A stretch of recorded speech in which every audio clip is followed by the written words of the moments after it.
आप सिखाइए कि एक भाई लक्ष्मण अपने भाई के लिए राज्य छोड़ करके 14 वर्ष वनवास रह सकता है। आप सिखाइए कि एक मां कैसी हो, कौशल्या जैसी। आप सिखाइए कि एक सेवक को कैसा होना चाहिए, हनुमान जी जैसे होना चाहिए। कल जब बालक पढ़ लिख करके बड़े बन जाएंगे, अधिकारी बन जाएंगे, कुछ और जीवन में उन्नति पाएंगे, तो कल वो आपके काम नहीं आएगा। कई माता पिता हमारे पास बैठते हैं और फिर रोते हैं, महाराज हमने जीवन भर की कमाई अपने बच्चों पे लगाई और इतना लगा करके खुद कष्ट से उसको पढ़ाया लिखाया, बहुत बड़ा अधिकारी बना दिया, कुछ बना दिया, वो महाराज आज हमको नहीं पूछते, आज वो हमारा सम्मान नहीं करते, आज हमको देखते नहीं है। महाराज आप कुछ करो। हमने कहा हम क्या करेंगे भैया, बताओ हम कुछ कर सकते हैं क्या? भाई गलती तो आप लोगों की है ना। अगर बालक को राम के बारे में पढ़ाया होता तो क्या आज वो सेवा नहीं करता? भैया बताइए ना कि श्री राम जी ने अपने पिता के एक वचन पर 14 वर्ष का वनवास सह लिया। तो जब कल आप वृद्ध होंगे तो आपका बालक कितना धन कमा रहा है ये आपके काम नहीं आएगा। आपका बालक कितना बड़ा अधिकारी हो गया ये आपके काम नहीं आएगा। आपका बालक कितना पढ़ा लिखा विद्वान है ये भी काम नहीं आएगा। काम क्या आएगा? ये बुढ़ापे में वो सेवा करे।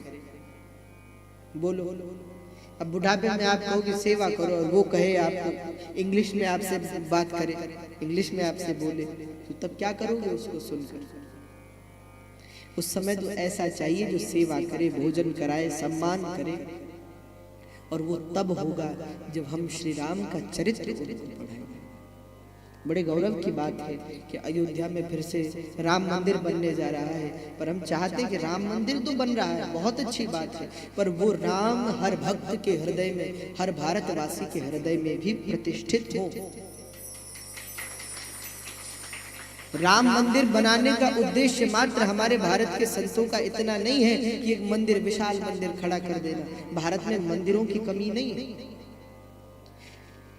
हमारे इतने सारे संतों ने, इतने सारे भक्त लोगों ने अपने प्राणों को न्यौछावर कर दिया उस मंदिर को बनाने के लिए। उनका कर्तव्य केवल, उन्होंने अपने प्राण मात्र इसलिए नहीं दिए कि मंदिर खड़ा हो जाए, बल्कि इसलिए लिए कि न केवल वो मंदिर वहां स्थापित हो, बल्कि वहां स्थापित होकर के हर भक्त के, हर भारतवासी के हृदय में वही राम मंदिर स्थापित हो जाए। हर भारतवासी के जीवन में हर पुरुष राम हो जाए, हर स्त्री का जीवन सीता जैसा हो जाए, तब तो जीवन है। तो इसके लिए आप लोगों को जरूर प्रयास करना। तो मानस में बहुत सी कथा है। तो नारद जी की कथा, नारद जी विवाह करना चाहते थे, भगवान ने नहीं। जब नारद जी आए कि महाराज मुझे आप अपनी जैसी सुंदरता दे दीजिए, क्योंकि मैं आप जैसा जब सुंदर दिखूंगा तब तो विश्व मोहिनी मुझे पसंद करेगी। क्योंकि वहां स्वयंवर था और स्वयंवर का नियम है कि कन्या माला लेकर के चलती है और कई राजा लोग बैठे रहते, उसे जो पसंद आता है उसके गले में माला डाल देते। और माला हमारे गले में तब पड़ेगी, नारद जी जानते थे, जब हम सुंदर होंगे, और सुंदर भी आप जैसे होंगे, तब तो बिल्कुल 100% हो गया कि विवाह हो जाएगा। तो हे प्रभु अपनी सुंदरता दे दीजिए। भगवान ने कुछ देर सोचा अगर सुंदरता दे दी तो नारद का विवाह हो जाएगा, फिर भजन छूट जाएगा, क्या करूं? नारद जी बोले प्रभु मैं आपका सेवक हूँ, वही करो जिसमें हमारी भलाई है। तो भगवान ने कहा तुम्हारी भलाई विवाह करने में नहीं है। तो नारद जी को क्या किया? पैर अपने जैसे दे दिए, हाथ अपने जैसे दे दिए, पीतांबर तक पहना दिया, गले से कौस्तुभ मणि पहना दी, सुंदर श्रृंगार कर दिया, सब सुंदर, पर मुख बंदर का लगा दिया। हाँ? अब नारद जी को अपने हाथ देखे, 1 2 4 हो गए, अरे हम चतुर्भुज हो गए, शंख चक्र गदा पद्म हो गए, सुंदर पीतांबर, सुंदर ये सुंदर वो, पर ये तो देखा ही नहीं कि मुख कैसा है। क्योंकि भैया अपना मुख तो दर्पण में दिखता है, दर्पण मतलब शीशा, और दर्पण यानी सत्संग का दर्पण ही व्यक्ति के आंतरिक भावों को दिखाता है। ये कथा, ये सत्संग क्या है? ये दर्पण है। इसमें आप अपना प्रतिबिंब देख सकते हैं कि मुझ में कितनी कमियां हैं। पर नारद जी तो सत्संग छोड़ चुके थे, उनको तो विवाह कितनी जल्दी थी। भगवान ने बंदर का मुख लगा दिया। नारद जी वहां गए तो विवाह कैसे होता? विश्व मोहिनी ने तो सोचा कि इसे अंदर आने किसने दिया? नारद जी को माला नहीं पहनाई और ऊपर से भगवान ने क्या किया, एक राजा का रूप धारण करके उसी स्वयंवर सभा में पहुंच गए। तो विश्व मोहिनी ने भगवान के गले में माला डाल दी, विवाह हो गया। और भगवान भी विश्व मोहिनी को लेकर के अंदर ध्यान हो गए। नारद जी को क्रोध तो आया, पर अब करें क्या? भगवान की क्या गलती है इसमें? उन्होंने तो सुंदरता दे दी थी। बाद में किसी से पता चला, शिव जी के दो गण नारद जी को देखकर हंस रहे थे। तो बोले आप हंस क्यों रहे हैं? तो बोले महाराज आप तो बिल्कुल हरि लग रहे हैं। अब हरि शब्द के दो अर्थ होते हैं, हरि का अर्थ बंदर भी होता है, हरि का अर्थ विष्णु भी होता है। नारद जी तो सोच रहे थे हरि मतलब विष्णु, में विष्णु लग रहा हूं, लगू क्यों ना, भगवान से ही सुंदरता ली। पर उन्होंने बाद में समझाया महाराज जरा मुख तो देखो, चले विवाह करने के लिए। और जब जल में मुख देखा नारद जी ने तो फिर पहले तो खुद को ही नहीं पहचान पाए, बड़ा क्रोध आया। क्रोध आया तो पहले उन दो को श्राप दिया। इसलिए क्रोधी व्यक्ति के आसपास नहीं रहना चाहिए। क्रोधी व्यक्ति अपने साथ दूसरे का भी अनिष्ट कर बैठता है। इसलिए जब किसी को क्रोध आए तो उससे दूर हो जाओ। पर ये तो वहीं खड़े थे, नारद जी ने पहले उन दोनों को श्राप दिया। बोले जाओ तुम असुर हो जाओ, हम पर हंसे तो तुम असुर हो जाओ। वहां से चले भगवान के बोले आज बताता हूँ किससे पाला पड़ा है। नारद नाम है हमारे, तो हमारे साथ ऐसा किया भगवान ने। और भगवान भी हमारे बड़े लीला पुरुषोत्तम।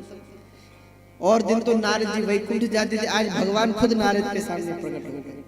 और प्रकट हुई भी कैसे, एक तरफ लक्ष्मी और दूसरी तरफ विश्व मोहिनी, जिससे नारद जी विवाह करना चाहते थे।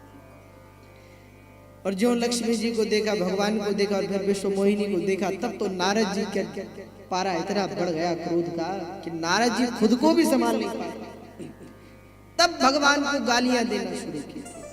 अरे कपटी, अरे छल करने वाले, तुमसे किसी का सुख देखा नहीं जाता। अरे समुद्र मंथन हुआ, वहां से कौस्तुभ मणि निकली खुद ले ली, लक्ष्मी निकली खुद ले ली, और विष निकला तो शिव जी को पिला दिया। तुम्हारा जीवन ही कपटमय है, सदा कपट करते हो, सदा छल करते हो। मैं कहां तुम्हारे चक्कर में पड़ गया, खूब डांट लगा। और भगवान क्या कर रहे हैं? भगवान का जो सुंदर पीताम्बर है ना, भगवान उससे नारद जी को हवा कर रहे हैं। और नारद जी भगवान को गालियां दे रहे हैं। हमारे भगवान केवल स्तुति नहीं सुनते, कई बार गालियां भी सुनते भक्तों की। नारद जी गालियां दे रहे, भगवान से कह रहे हैं परम स्वतंत्र न सिर पर कोई, भाव मन करे तुम सोई। करते वही हो जो मन में आता है, अपनी चलाते हो, दूसरे की सुनते नहीं हो। लगे भगवान को गालियां देने। भगवान भी सुनते हैं। थोड़ी देर बाद नारद को जो अति क्रोध आया तो नारद जी ने भगवान को श्राप दे दिया। जिस रूप को धारण करके सभा में आए हो, विवाह किया, जाओ उसी रूप को लेकर तुम्हें धरती पर जन्म लेना पड़ेगा। अरे एक विवाह, जब तुम्हारा आपका एक विवाह हो चुका था तो दूसरी करने की क्या जरूरत थी? हमारा भी होने देते। पर आपने विवाह किया तो जाओ, जैसे स्त्री के लिए मैं रोया आप भी रोएंगे। और मुझे मुझे मुझे वानर बनाया आपने, तो जाओ ये वानर ही आपकी सहायता करेगा। तो भगवान को राम नाम करके आना पड़ा, सीता के वियोग में रोना पड़ा। बाद में वानरों ने सहायता की तो श्राप दिया। तो हमारे भगवान का स्वभाव तो, नारद जी विवाह करना चाहते थे, भगवान ने होने ही नहीं दिया। और प्रियव्रत जी विवाह करना ही नहीं चाहते थे, तो भगवान ने 2 विवाह करवाए, एक भी नहीं 2। यहाँ प्रियव्रत जी का विवाह हुआ। हरि इच्छा भावी पल पल